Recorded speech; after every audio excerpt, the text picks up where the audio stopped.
नमस्कार। मैं हूं doctor Anjali Gupta, senior consultant obstetrics and gynaecology, Anand hospital Meerut से। आज 8 मार्च 2022 इंटरनेशनल वुमेन्स डे, अंतर्राष्ट्रीय महिला दिवस पर आपको ढेरों बधाई। ये हमारा दिन है। इस बार की इंटरनेशनल वुमेन्स डे का थीम है जेंडर इक्वालिटी, यानी लड़का और लड़की बराबर। जब हम पैदा होते हैं तो हम देखने में कितने एक से लगते हैं। क्या आप इस फोटो में देखकर बता सकते हैं कि लड़का कौन है और लड़की कौन?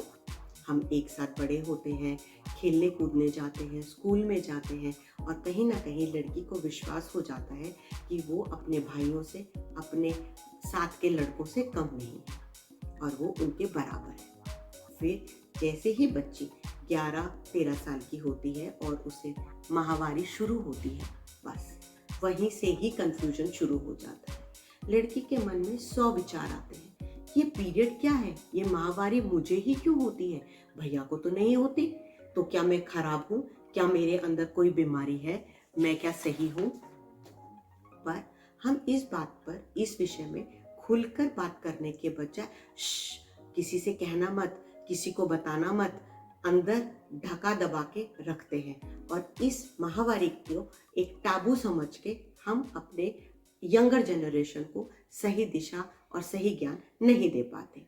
आज भी हमारे देश की 70% महिलाएं माहवारी को गंदगी समझती हैं।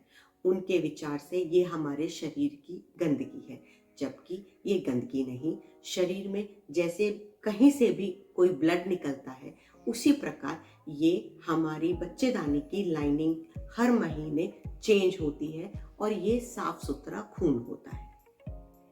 71% महिलाओं को, लड़कियों को माहवारी के विषय में जानकारी तभी प्राप्त होती है जब वो खुद 11-13 साल की हो जाती है और उनको माहवारी शुरू होती है।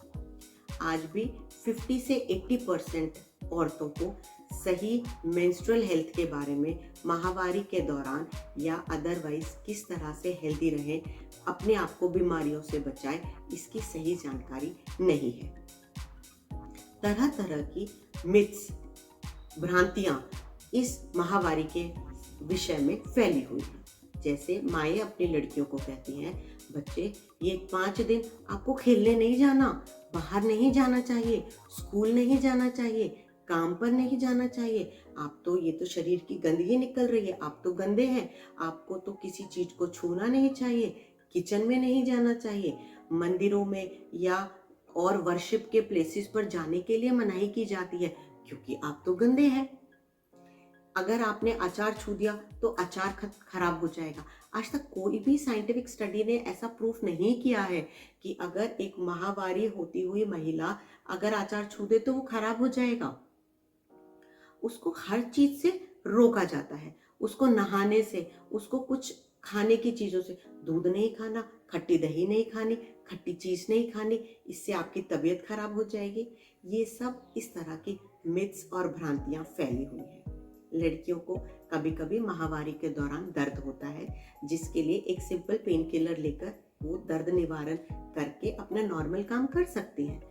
पर जब भी वो दर्द की दवा लेने की बात करती हैं या डॉक्टरी सलाह लेने की बात करती हैं तो उनकी माएँ कह देती हैं, बेटा दवाई नहीं खानी चाहिए, बच्चे दवाई खाने से तो फ्लो रुक जाएगा, आपकी गंदगी पेट में ही रह जाएगी और फिर आपको और ज़्यादा बीमारियां होंगी।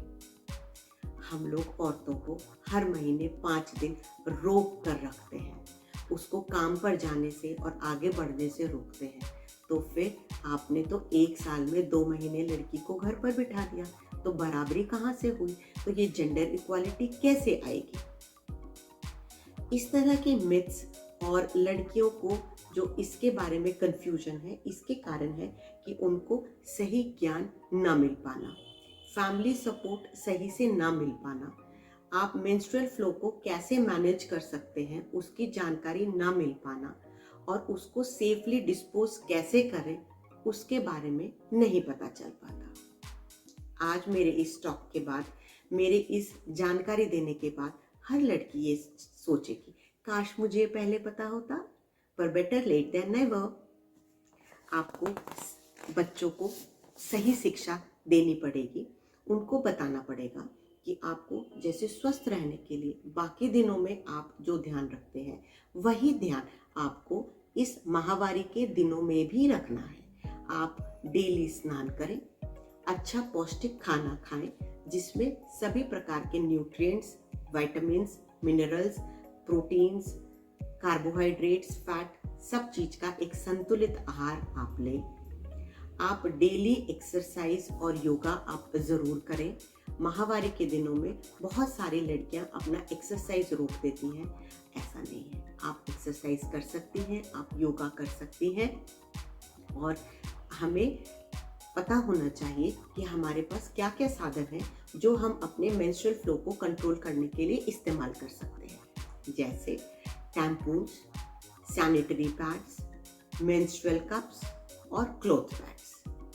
इसमें से मेंस्ट्रुअल कप और क्लॉथ पैड रीयूजेबल हैं, उनको हम दोबारा इस्तेमाल कर सकते हैं, जबकि टैम्पून और सैनिटरी पैड को हमें डिस्पोज ऑफ या फेंकना पड़ता है। फेंकने के लिए टैम्पून या सैनिटरी पैड को कभी भी टॉयलेट में फ्लश ना करें, उससे आपके टॉयलेट्स चोक हो जाएंगे। आपके सैनिटरी पैड में एक पतली प्लास्टिक की लेयर होती है जिससे कि आपका माहवारी का रक्त बाहर ना आए। ये बायोडिग्रेडेबल नहीं होता और ये जाकर चोक कर सकता है। आजकल सैनिटरी पैड्स उपलब्ध हैं जो कि पूरी तरह से बायोडिग्रेडेबल है। वो थोड़े महंगे हैं पर अगर आप अफोर्ड कर सकते हैं तो वो आप इस्तेमाल कर सकते हैं। सैनिटरी पैड्स के ऊपर एक रैपिंग दी जाती है जिसमें आप लपेट के अपना यूज सैनिटरी पैड फेंक सकते हैं, अन्यथा आप एक कागज पर उसको अच्छे से लपेट कर बंद कर डस्टबिन में डाल दें और डस्टबिन का ढक्कन बंद करके रखें। कपड़े के पैड यदि आप यूज करते हैं तो उसको साफ रखने की विधि है कि आप 10 से 15 मिनट बहते पानी में या चलते पानी के नीचे उस पैड को रखें जिससे उसका ब्लड निकल जाए। आप उसको अच्छी तरीके से साबुन से धोएं, गर्म पानी या ब्रश का इस्तेमाल ना करें। गर्म पानी से उसके ऊपर ब्लड के परमानेंट धब्बे पड़ जाते हैं। अच्छे से धोकर, साफ पानी से धोकर आप उसको खुली हवा में सनलाइट के नीचे आप रखें। उसको दूसरे कपड़ों के नीचे या छुपाने वाली चीज है उसके नीचे दबा के मत रखें। उसको सूर्य की रोशनी पड़ने दें जिससे उसके अंदर के कीटाणु खत्म हो जाए, जो ब्लड से फैलने वाली बीमारियां हैं वो ना हो।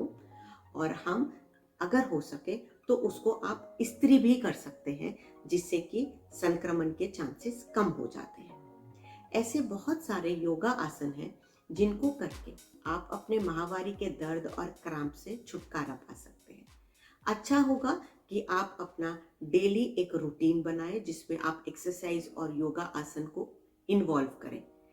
लगातार नियमित रूप से योगा करने से आपको ज़्यादा फायदा है, पर फिर भी क्रैम्प के दौरान आप ये आसन जैसे बाल आसन है, जानु शीर्षासन, मल आसन, पास आसन, उस्त्रा आसन, ये सारे आसन यदि आप करते हैं तो इससे आपको फायदा होगा।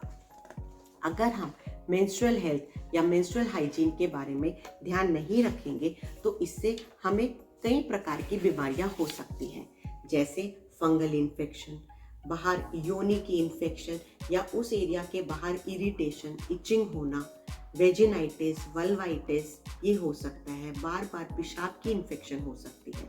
कभी कभी वही इन्फेक्शन हमारे यूट्रस के अंदर तक चली जाती है जिसकी वजह से हमें इनफर्टिलिटी भी हो सकती है, बांझपन भी हो सकता है। अगर हम टैम्पून को इस्तेमाल नहीं करते और समय से अगर उसको नहीं निकालते, ज़्यादा समय तक रखते हैं तो उससे कभी कभी टॉक्सिक शॉक सिंड्रोम भी हो सकता है जो कि जानलेवा भी हो सकता है। एक अपने बच्चों को सही ज्ञान दें, सही शिक्षा दें और आप लोग सब अपने आप को हमेशा, सिर्फ ये 5 दिन नहीं, पूरे महीने, पूरे साल अपने आप को स्वस्थ रखें और बराबरी के लिए डटे रहें। नमस्कार।